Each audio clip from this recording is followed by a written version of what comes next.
জানেন কি, যদি 72 ঘন্টার মধ্যে আমি ট্রিটমেন্ট শুরু না করি, ওই কানটা চিরকালের জন্য অকেজ হয়ে যাবে। নমস্কার, ডক্টর মনোময় খান। আজকে একটা খুব কমন ইয়ার এমার্জেন্সি কথা বলবো, যেটা কানে কোনো ব্যথা থাকে না বলে আমরা কমনলি এই গ্রামের দিকে খুব কমনলি মানুষ নেগলেক্ট করে যায়। সেটা হলো এরকম যে হঠাৎ করে ঘুম থেকে উঠে কেউ দেখলেন যে আমার একটা কানে একদম শুনতে পাচ্ছি না, খুব কম শুনছি।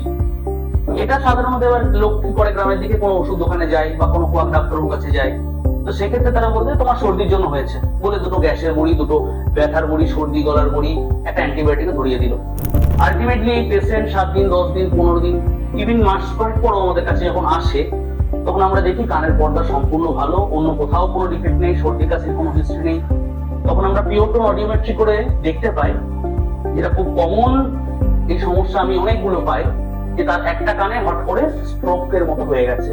এটা আমি স্ট্রোক বলছি, আমাদের ভাষায় এটাকে বলে sudden onset sensory neural hearing loss.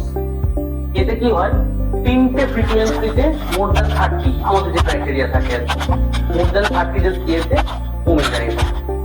এবং এটা সম্পূর্ণ নিউরাল, মানে নার্ভটা বসে যাওয়ার কারণে। এই ট্রিটমেন্ট যদি আমরা 72 ঘন্টার মধ্যে শুরু না করি, সেই কান কিন্তু আর ফেরত আসে না। ট্রিটমেন্ট বলতে আমরা স্টেরয়েড দিই, অথবা হচ্ছে কানের স্টেরয়েড ইনজেকশন দিই। এবং আমি এরকম পেশেন্ট অনেক ট্রিটমেন্ট করেছি যাদের কান একদম প্রায় সিভিয়ার লস ছিল, বা তুই ট্রিটমেন্ট অবশ্যই সেটা 72 ঘন্টার মধ্যে শুরু করা হয়েছে, একদম নর্মাল ফেরত এসেছে। আর অনেকেও দেখেছি এগুলো মানে খুব কম বয়স হওয়া সত্ত্বেও প্রপারলি ওষুধ কিন্তু যেটা 7 দিনের পর থেকে আমরা শুরু করেছি, কান কিন্তু বাঁচানো যায়নি। তাই আমার পরামর্শ এটাই যে যদি কোনো কারণে কোনো একটা দিকে কান হট করে বসে যায়, সেটা কিন্তু অতি অবশ্যই আপনারা একজন ইএনটি সার্জনের কাছে এসে পরামর্শ নিন।